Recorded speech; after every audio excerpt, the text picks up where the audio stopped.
Novel Korban Rahim Sewaan karya Jawica episode 6 Arsana. Daniel mempersilakan mereka duduk kembali dan dengan santainya ia berbicara pada Tony. Kau, siapa namamu? Sepertinya kita pernah bertemu, kalau tidak salah, di kantor di dekat proyek hotel itu ya. Daniel berkata dan tak berhenti tersenyum kepada keduanya. Iya tuan, saya Tony. Maaf, saya tak sengaja mendengar percakapan tuan dengan bos besar. Saya sudah menduganya, tak masalah. Siapapun yang bisa membawa wanita untuk saya akan menghargainya. Tapi kamu tak memberitahu kepada siapapun lagi kan? Karena kamu tahu sendiri, ini bersifat rahasia. Dan kamu cukup beruntung waktu itu mendengarnya. Maafkan saya tuan, tidak ada yang tahu selain saya. Baguslah kalau begitu. Dan ya, siapa namamu? Daniel beralih melihat ke arah Eva, dan Eva langsung terperanjak karena sedari tadi menatap kagum pada Daniel. Saya Eva tuan. Eva sampai menjawab dengan terbata. Eva dan Tony, ya, saya akan mengingatnya. Dan ya, Eva, apa kau benar-benar bersedia untuk mengandung anakku dan istriku? Saya bersedia tuan, sangat bersedia, jawab Eva dengan sigap. Bahkan jika harus menghabiskan malam denganmu pun, aku bersedia tuan. Ya ampun, aku tak bisa berhenti melihatnya. Batin Eva yang mulai meracau kemana-mana. Ya, jika kau berhasil hamil, aku pun akan menyewakan villa privat untukmu dan menjagamu selama kehamilan itu. Kau tak perlu khawatir, semua keperluan selama kehamilan, aku yang akan memenuhinya. Kau hanya perlu menjaganya sampai terlahir ke dunia. Mudah bukan? Eva hanya mengangguk-anggukkan kepalanya sambil tersenyum kepada Daniel, dan Daniel pun meneruskan kalimatnya. Setelah bayi itu lahir, maka aku akan membayarkan uang yang sudah aku janjikan, 3 miliar untukmu dan 1 miliar untuk Tony yang sudah membawamu ke sini. Mendengar pernyataan itu, seketika Eva mengernyitkan dahinya, memandang penuh tanya pada Tony. Dia bilang 1 miliar.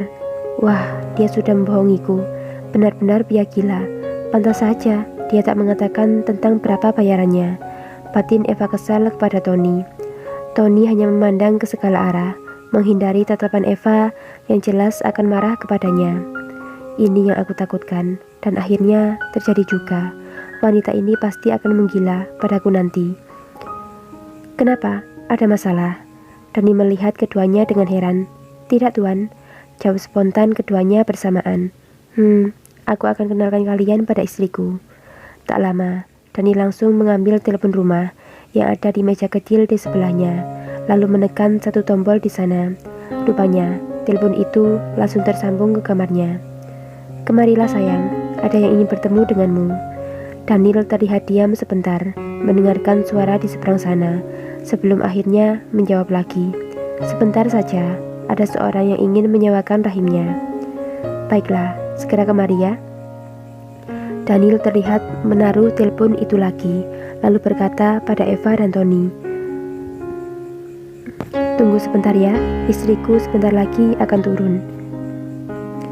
Daniel pun menjelaskan lagi berbagai keuntungan yang bisa Eva dapatkan jika dia bisa mengandung anaknya dan istrinya.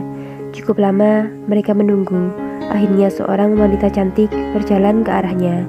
Tubuhnya ramping dan tinggi, wajahnya teramat cantik, hidung mancung, senyum yang menawan, bibir tipis yang menggoda. Cara jalannya sangat anggun, tubuhnya sangat ideal seperti seorang model dengan kecantikan yang luar biasa. Namanya Arsana Putri Wijaya, wanita yang terkenal akan kecantikan dan kekayaannya. Eva dan Tony dibuat tertegun dengan kecantikan Arsana. Mereka berdua kagum akan kecantikannya, apalagi Tony yang tak bisa membohongi dirinya bahwa ia sangat tertarik pada Arsana. Tapi ketika ia melihat ke arah Dani lagi, rasa tertariknya seakan menghempas begitu saja ke dalam kerak bumi karena melihat ketampanan Daniel. Mereka berdua benar-benar sangat cocok. Yang satu tampan, yang satu cantik. Aku yakin bahkan seluruh dunia pun akan iri dengan pasangan ini. Mereka sangat sempurna.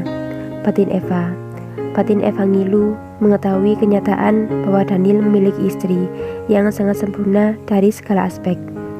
Tidak seperti Daniel, Arsana datang dengan wajah dinginnya dan begitu saja duduk di samping Daniel yang sudah mengulurkan tangannya. Kenalkan mereka sayang, dia Eva dan dia Tony. Tak menjawab apapun, Arsana malah melihat penampilan Eva dari atas sampai bawah. Begitu juga dengan Tony. Siapa mereka? Dan untuk apa datang ke sini sayang? Jawab Arsana setelah mengamati keduanya cukup lama. Dia memandang ke arah Daniel, lalu mencium pipinya mesra. Dia Eva, dia ingin menyewakan rahimnya untuk mengandung anak kita. Daniel menjawab dengan merengkuh pinggang ramping Arsana, semakin dekat dengannya. Apa tak ada wanita yang lain? Dari kemarin, wanita yang datang selalu berpenampilan seperti dia. Arsana memicingkan matanya pada Eva, memandang meremehkan padanya. Sayang, kau tak boleh seperti itu. Mereka justru yang akan membantu kita. Dan kau akan membiarkan anak kita dikandung dengan orang yang dekil seperti mereka? Lihat saja penampilannya, seperti tunawisma di jalanan. Sayang, sudahlah, jangan mengatakan hal seperti itu lagi. Kita akan merubah gaya hidupnya nanti, setelah mereka mengandung anak kita. Daniel dengan sabar selalu menasehati Arsana, yang memang mempunyai sifat sombong dan seenaknya dari kecil. Dan Daniel sudah sangat hafal dengan sifatnya ini. Sementara Eva yang berada di sana sudah berwajah masam. Mendengar hinaan dari Arsana, dia mengumpat dalam hati. Wajahnya tak secantik hatinya. Dia benar-benar wanita yang sombong. Wajahnya seperti malaikat, tapi mulutnya sudah seperti harimau yang lapar. Merasa jika Eva tak nyaman dengan kehadiran Arsana, maka Daniel dengan segera menyuruh Arsana menuju kamarnya, agar suasana tidak semakin tak terkendali. Kau pasti lelah sayang, kalau begitu istirahatlah. Sebentar lagi aku akan menyusulmu. Baiklah sayang, aku akan pergi ke kamar dulu. Segera menyusulku. Aku terasa sesak di sini melihat mereka. Dan ya, jangan biarkan mereka berlama-lama di sini.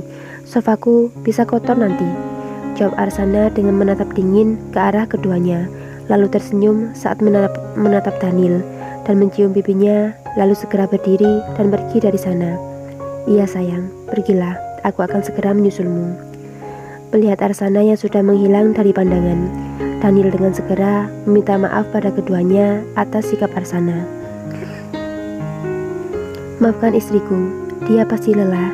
Jangan pikirkan apapun yang dikatakannya. Tak apa tuan, mungkin memang kami seperti yang Nona bilang. Jawab sembarang Eva, yang sudah merasa tersinggung dengan semua ucapan Arsana. Sementara Tony hanya mengangguk paham dan tersenyum kepada Daniel. Baiklah, kalau begitu, besok siang datanglah ke rumah sakit Sariusada.